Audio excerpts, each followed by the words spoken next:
Hello साथियों, एक और नई वीडियो में आप सभी का स्वागत है। अपन बात कर रहे थे साथियों किसके बारे में। ईओआरओ की रिवीजन क्लासेज अपनी चल रही थी, जिसके अंदर से अपन बात कर रहे थे किसके बारे में। एक तो इंडियन पॉलिटी की क्लास चल रही थी और ज्योग्राफी की चल रही थी। तो उसी श्रृंखला के अंदर से अपन आज एक नया टॉपिक लेते हैं आर्ट एंड कल्चर का, जो आरपीएससी का सबसे फेवरेट है। नाम आता है उसका राजस्थान की हस्तकला। राजस्थान की हस्तकला के बारे में बात करें तो सबसे पहला जो नाम आता है ना साथियों, उसका नाम आ जाता है थेवा कला। क्या नाम आता है? थेवा कला उसका नाम आता है। ठीक है, आगे बात करें तो थेवा कला क्या है, कहाँ से ली गई वगैरह वगैरह, इसके प्रवर्तक कौन माने जाते हैं वगैरह वगैरह, सारी चीज़ें अपन बात करते हैं। रिवीजन के रूप में है तो अपन ज़्यादा चर्चा नहीं करेंगे, जो मेन है अपन उन्हीं के बारे में चर्चा करने वाले हैं। तो थेवा कला के अंदर से क्या होता है, जो कांच होता है ना, कांच में सोने की कांच में सोने की जो कारीगरी होती है, सोने की कारीगरी से क्या बनाए जाते हैं? आभूषण बनाए जाते हैं। आभूषण बनाए जाते हैं बनाए जाते हैं किसके अंदर बनाए जाते हैं? थेवा कला के अंदर। नेक्स्ट बात करें तो थेवा कला है, ये सबसे इसका जो मुख्य केंद्र माना जाता है वो प्रतापगढ़ है। कहाँ है साथियों? प्रतापगढ़ के अंदर से माना जाता है। थेवा कला के जो प्रवर्तक हैं वो नाम याद रखना, उनका जाता है नाथूजी सोनी। क्या नाम आता है? नाथूजी सोनी आ जाता है। और बात करें साथियों तो थेवा कला के अंदर से जो महेश राज सोनी जी है ना, इनको पद्मश्री पुरस्कार मिल चुका है। तो यहाँ पर नाम लिख लेते हैं अपन, महेश जी सोनी, या फिर ये लिख सकते हो महेश राज सोनी नाम है उनका पूरा। महेश राज सोनी को क्या मिला है? पद्मश्री। पद्मश्री इनको मिल चुका है, किसके कारण? थेवा कला के अंदर से। और बात करें साथियों तो इसको अंतर्राष्ट्रीय स्तर पर किसने लोकप्रिय किया, तो नाम आ जाता है एक अंग्रेज अधिकारी था। क्या नाम था उसका? जस्टिन वकी। जस्टिन वकी ने क्या किया, इसको अंतर्राष्ट्रीय स्तर पर लोकप्रिय किया था। तो ये था थेवा कला। अब बात करते हैं, नेक्स्ट नाम आ जाता है टेराकोटा। टेराकोटा के बारे में बात करें ना साथियों, इसके अंदर से क्या होता है, जो मिट्टी होती है उस मिट्टी को पकाकर उससे क्या किया जाता है? मूर्तियाँ और खिलौने बनाए जाते हैं। ठीक है, मुख्य केंद्र के बारे में बात करते हैं। मुख्य केंद्र के बारे में बात करें तो टेराकोटा से संबंधित आपको राजस्थान के अंदर से 3 मुख्य केंद्र आपको देखने को मिल जाएंगे। मैन जो है नाम आ जाता है उसका मोलेला। क्या नाम मिलेगा आपको? मोलेला। कहीं आपको इसका नाम मिल जाता है मोमेला। क्या मिलता है? मोमेला मिल जाता है। कहाँ से है ये? राजसमंद में है साथियों, पहला मुख्य केंद्र। यहाँ के मोहनलाल जो कुमावत है ना, इनको पद्मश्री मिल चुका है इस कला के कारण। दूसरा अपन बात करें तो एक जालौर में है, नाम है उस जगह का हरजी। हरजी कहाँ पर है? जालौर में पड़ता है, जो टेराकोटा के लिए फेमस माना जाता है। तीसरा अपन बात करते हैं तो तीसरा कौन जाता है? हनुमानगढ़ में जाता है। यहाँ पर क्या लिखोगे? बड़ो पाल। ये कहाँ पर है? हनुमानगढ़ में है। बात करें अपन हरजी जो जालौर वाला है, यहाँ पर क्या है? जो देवताओं के घोड़े बनाए जाते हैं, याद रखना, देवताओं के क्या बनाए जाते हैं? घोड़े बनाए जाते हैं। ठीक है, इस कला के कारण। आगे बात करते हो, बड़ा पोल हनुमानगढ़ में है। यहाँ से क्या है? यहाँ से प्राचीन काल की टेराकोटा प्राप्त हुई है। इसी के साथ अपन नेक्स्ट बात करते हैं। नेक्स्ट कौन सा लिखोगे? Blue poetry. कौन सा आता है? Blue poetry. ब्लू पोएट्री के बारे में बात करें तो इसके अंदर से क्या हो जाता है कि चीनी मिट्टी के सफ़ेद बर्तनों पर नीले रंग के चित्र बनाए जाते हैं। मुख्य केंद्र बाने तो यहाँ पर कौन सा आएगा? जयपुर आ जाता है। तो रंग कौन सा प्रयोग किया जाएगा, तो याद रखना मुख्य रंग तो नीला ही है इसका, और ज़्यादा कुछ खास इसके अंदर से है नहीं।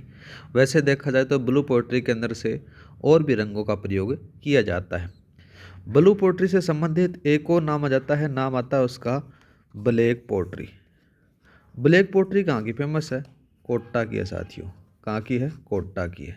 इसी के साथ में नेक्स्ट बात करते हैं, नाम लिखते हैं अपन मीनाकारी। मीनाकारी के बारे में बात करें तो मीनाकारी क्या चीज़ है? मीनाकारी कुछ नहीं है गाइज, सोने के जो आभूषण होते हैं ना उनके ऊपर क्या किया जाता है, रंग चढ़ाया जाता है। मुख्य केंद्र बात करें तो कहाँ पर है, जयपुर में आपको देखने को मिल जाता है। और मीनाकारी के बारे में बात करें ना तो आमेर का राजा था मानसिंह। मानसिंह ने क्या किया, लोहा जो लाहौर है ना, लाहौर के अंदर से कलाकारों को बुलाया और यहाँ पर मीनाकारी का काम स्टार्ट किया था। ये भी थोड़ा सा कभी कभार पूछ लेता है तो याद रखना। एक नाम और याद रखना, जिनको पद्मश्री मिल चुका है मीनाकारी के लिए, उनका नाम आता है कुदरत सिंह। क्या नाम आता है, कुदरत सिंह। इनको क्या मिल चुका है, मीनाकारी के लिए इनको पद्मश्री पुरस्कार से सम्मानित किया जा चुका है। नेक्स्ट बात करते हैं गलीचे और नमदों के बारे में। जब गलीचे और नमदों की बात होती है तो सबसे पहले इसका जो मेन मुख्य केंद्र आता है वो जयपुर आता है और बाद में आता है टोंक। टोंक की क्या है, दरियाँ फेमस मानी जाती हैं, ये भी थोड़ा सा याद रखना। और बीकानेर और जयपुर की जो जेल में है ना, उन कैदियों के द्वारा गलीचे बनाए जाते हैं। अब बात करते हैं रंगाई छपाई से संबंधित। तो यहाँ पर हेडिंग डाल सकते हो रंगाई छपाई। रंगाई छपाई, जब रंगाई छपाई का नाम आ जाता है तो सबसे पहले किसका नाम आएगा, अजरक प्रिंट का नाम आएगा साथियों। किसका नाम आता है, अजरक प्रिंट का नाम आपको बहुत बार देखने को मिल जाता है। इसका जो मुख्य केंद्र है वो कहाँ है, बाड़मेर में आपको देखने को मिल जाता है। इस अजरक प्रिंट के अंदर से नीले रंग का जो प्रयोग है ना, नीला रंग ज़्यादा प्रयोग होता है, ज़्यादा प्रयोग होता है। ठीक है, आगे बात करें तो इसके अंदर से किस प्रकार से आकृतियाँ आपको देखने को मिल जाती हैं, तो ज्यामितीय अलंकरण आपको सबसे ज़्यादा देखने को मिलता है अजरक प्रिंट के अंदर से। और साथ ही बात करें तो अजरक प्रिंट के अंदर से जो तुर्की शैली है ना, उस शैली का अधिक उपयोग किया जाता है। ठीक है, आगे बात करते हैं रंगाई छपाई के अंदर से नाम लिखते हैं अपन मल्लीर प्रिंट। कौन सा, मल्लीर प्रिंट। और मल्लीर प्रिंट कहाँ का फेमस है, ये भी बाड़मेर का है साथियों। कहाँ का है, बाड़मेर का जाता है। इसके अंदर से काले और कत्थई रंगों का प्रयोग अधिक होता है। कौन कौन से, काले व कत्थई, कत्थई रंगों का ज़्यादा प्रयोग होता है, ज़्यादा प्रयोग होता है। अजरक प्रिंट में किसका होता था, नीला का प्रयोग होता है। फिर बात करते हैं रंगाई छपाई के साथ में जाजम प्रिंट। जाजम प्रिंट कहाँ का फेमस है, चित्तौड़गढ़ का है। कहाँ का है साथियों, चित्तौड़गढ़ का जाता है। और जाजम प्रिंट के अंदर से क्या होता है साथियों कि गाड़िया लोहार की जो महिलाओं के कपड़े इसी प्रिंट से बनाए जाते हैं। तो ये बहुत बार पूछा जाता है, याद रखना क्या, कि गाड़िया लोहार की महिलाओं के कपड़े इसी प्रिंट से बनाए जाते हैं, इसी प्रिंट से बनाए जाते हैं। ठीक है, तो उनके कपड़े आपको नहीं देखे होंगे कि अलग ही दिखते हैं उनके। आगे बात करते हैं, जाजम प्रिंट हो गया। जाजम प्रिंट के बाद में अपन देखते हैं सांगानेरी की तरफ चलते हैं, सांगानेरी प्रिंट। और सांगानेरी प्रिंट कहाँ का फेमस है, याद रखना ये जयपुर का है। और इस सांगानेरी प्रिंट के अंदर से काले रंग, काला व दूसरा कौन सा लिखोगे, काला रंग, और दूसरा नाम लिख सकते हो आप यहाँ पर लाल रंग। इन दो रंगों का प्रयोग ज़्यादा किया जाता है। बहुत सारे आपने इंस्टाग्राम के अंदर से रील देखी होंगी, वो प्रचार करते रहते हैं कि सांगानेरी प्रिंट के अंदर से शर्ट आ गई वगैरह वगैरह, तो वो यही पर प्रिंट होता है। ठीक है, और सांगानेरी प्रिंट के लिए सबसे ज़्यादा फेमस माने जाते हैं, नाम आता है उनका मुन्ना लाल गोयल, ये ज़्यादा फेमस है इसके लिए। आगे बात करते हैं अपन बगरू प्रिंट, बहुत बार पूछा जाता है बगरू प्रिंट। बगरू प्रिंट भी कहाँ का फेमस है, ये भी जयपुर का है। और बगरू प्रिंट के अंदर से कौन से रंगों का, प्राकृतिक रंगों का, कौन सा, प्राकृतिक रंगों का प्रयोग होता है। आपसे सीधा सीधा क्या सवाल पूछेगा कि निम्नलिखित के अंदर से कौन से प्रिंट के अंदर से प्राकृतिक रंगों का प्रयोग किया जाता है, तो 4-5 प्रिंट आपको दे देगा। तो आपको याद रखना कि बगरू प्रिंट है ना, वहाँ पर जो बगरू प्रिंट होता है उसके अंदर से प्राकृतिक रंगों का प्रयोग किया जाता है। और मैन रूप से बात करें तो बगरू प्रिंट के अंदर से बेल बूटे हो गए, फूल पत्तियों की छपाई आपको ज़्यादा देखने को मिल जाती है। एक और प्रिंट अपन लिख लेते हैं जिसका नाम आ जाता है आजम प्रिंट। आजम प्रिंट के बारे में बात करें तो कहाँ का है, अकोला का है। कहाँ का है साथियों, अकोला। और अकोला कहाँ पड़ता है, चित्तौड़गढ़ में पड़ता है। ठीक है, आगे बात करते हैं। एक और प्रिंट अपन लिखते हैं चुनड़ी। ये चुनड़ी कहाँ की है, जोधपुर की है। ठीक है साथियों, अब बात करते हैं, ये तो सारे के सारे प्रिंट थे जितने भी थे, मैंने मेन जो आपको सारे बता दिए। अब देखते हैं दरियों के बारे में। तो नया हेडिंग डालो, दरियाँ। तो जब नाम आता है दरियों का तो आपको कौन कौन सी, देखो पहले तो एक देखने को मिलेगा आपको नागौर के अंदर से कौन सी, टाकला। टाकला की दरियाँ हैं वो नागौर की हैं। कहाँ की है साथियों, नागौर की हैं। दूसरा अपन बात करें तो एक आ जाता है लवाण। ये लवाण कहाँ की है, दौसा की है। एक और अपन बात कर लेते हैं जो जोधपुर की है, उसका नाम लिखो आप यहाँ पर, सालावास। ये कहाँ की है, ये जोधपुर की है साथियों। कहाँ की है, जोधपुर की। ठीक है, तो ये दरिया हो गई। आगे बात करते हैं एक और जिसका नाम आ जाता है मिरर वर्क। ये मिरर वर्क कहाँ का फेमस है, जैसलमेर का है। कहाँ का है, जैसलमेर का। एक और बात करते हैं जो शेखावाटी को मिला हुआ है, नाम आ जाता है पेच वर्क है। अरे पेच वर्क कहाँ का है, शेखावाटी का फेमस है। कहाँ का साथियों, शेखावाटी का। अब बात करते हैं गोटा किनारी के बारे में। नया हेडिंग डालो, किसके बारे में बात करेंगे अपन, गोटा किनारी। जब गोटा किनारी का नाम आ जाता है तो ऐसा तो है नहीं कि शेखावाटी का नाम नहीं आए, तो क्यों नहीं हो सकता। तो सबसे पहले अपन बात करते हैं इसका जो मुख्य केंद्र है गोटा किनारी का, वो खंडेला का है। अपने राजस्थान के अंदर से जो खंडेला का गोटा किनारी है वो सबसे ज़्यादा फेमस माना जाता है। और खंडेला कहाँ पड़ता है, सिक्कर में पड़ता है। ठीक है, पहले नीमका थाना में था, अब दोबारा वर्तमान में सिक्कर में पड़ता है। और जो गोटा किनारी होता है ना, ये भी आपको 3 प्रकार का देखने को मिलता है। एक का नाम बात करते हैं, नाम आता है उसका किरण। किस प्रकार से आएगा उसका, इस प्रकार से देखने को मिल जाता है। ठीक है, दूसरा अपन बात करें तो दूसरे का क्या लिखोगे, बांकड़ी। बांकड़ी क्या होती है, देखो एक पतली सी देखी होगी, चमकती सी ऐसी सी, उसको बांकड़ी बोला जाता है। तीसरा बात कर लेते हैं अपन, तीसरा कौन सा लिखोगे, लंपा लंपी। ये पूछा गया है आरपीएससी के द्वारा कि लंपा लंपी किससे संबंधित है, तो गोटा किनारी है, ये याद रखना। ये इस प्रकार से मोटा सा आता है, बस ज़्यादा तो मेरे को नॉलेज है नहीं, फिर भी आप थोड़ा सा याद रख लेना गाइज। 3 प्रकार का होता है, गोटा किनारी, खंडेला का फेमस है, सिक्कर का है, याद रखना।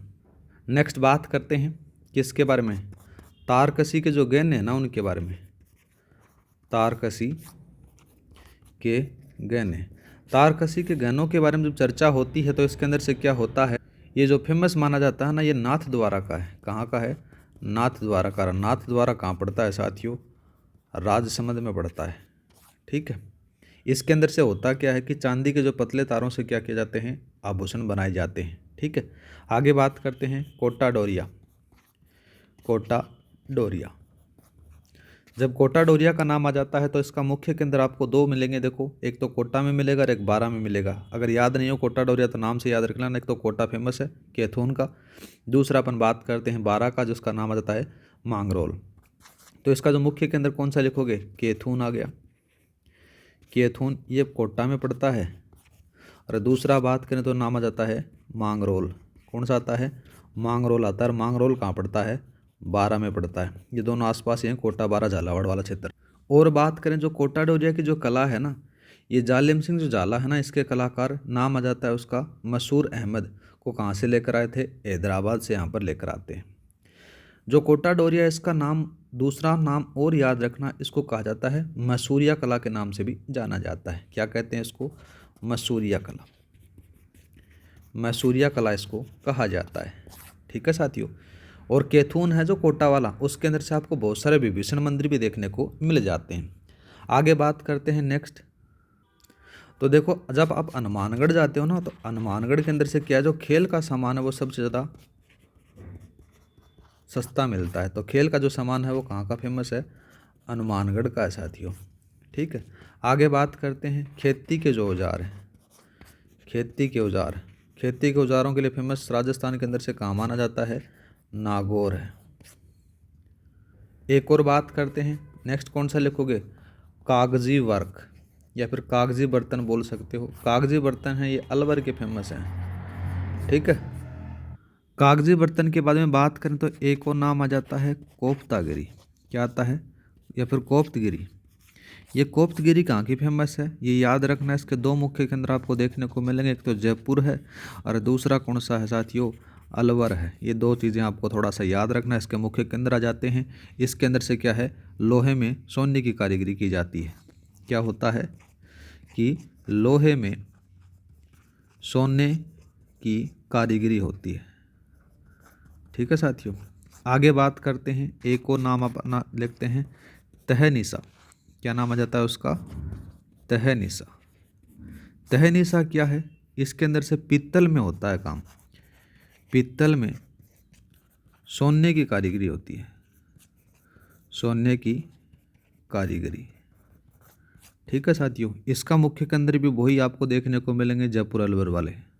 नेक्स्ट बात करते हैं, नेक्स्ट कौन सा लिखोगे, नाम आ जाता है नक्काशीदार। नक्काशीदार फर्नीचर। नक्काशीदार फर्नीचर है, ये कहाँ का फेमस है साथियों, बाड़मेर का फेमस है। कहाँ का है, बाड़मेर का। आगे बात करते हैं संगमरमर के बारे में, तो यहाँ पर लिखते हैं अपन संगमरमर। संगमरमर की मूर्तियाँ, और संगमरमर की जो मूर्तियाँ हैं वो कहाँ की फेमस हैं, जयपुर की हैं। कहाँ की हैं, जयपुर की हैं। और इसके लिए अर्जुन लाल जो प्रजापत है ना, इनको पद्मश्री सम्मान से सम्मानित किया जा चुका है। आगे बात करते हैं मोजड़ी। अरे मोजड़ी क्या होता है, जूती होती है, उनको बोला जाता है। और जो फेमस है वो कहाँ कहाँ की हैं, देखो मोजड़ी आ जाए तो जोधपुर नहीं करके आना आपको, आपको क्या करके आना है, जालोर करके आना है। और जालोर में भी दो जगह हैं, नाम कौन कौन से है, एक का नाम आ जाता है भीनमाल और दूसरा नाम लिखना अपने को बड़ा गांव। ये दोनों के दोनों हैं। बड़ा गांव झुंझुनू के अंदर भी है, ठीक है, वो वाला नहीं है, पर ये जालोर वाला है जिसका नाम है बड़गांव, ठीक है। आगे बात करते हैं एक और लास्ट, जिसका नाम आ जाता है बीड़ी उद्योग। बीड़ी उद्योग के बारे में बात करें तो टोंक का फेमस है। कहाँ का है, टोंक का। एक नस्वार के बारे में बात करते हैं। नस्वार के लिए जो ब्यावर जिला है ना, वो फेमस माना जाता है। तो साथियों इसी के साथ में आपकी राजस्थान की जो हस्तकला है ना, जो मेन चीज़ें हैं, एक रिवीजन के रूप में आपकी यहाँ पर कंप्लीट हो जाती है। मात्र 15 से 20 मिनट के अंदर से आपकी राजस्थान की हस्तकला कंप्लीट हो गई। क्लास अच्छी लगी तो लाइक और सब्सक्राइब करना न भूलें। मिलते हैं नेक्स्ट वीडियो में। जय हिंद, जय भारत।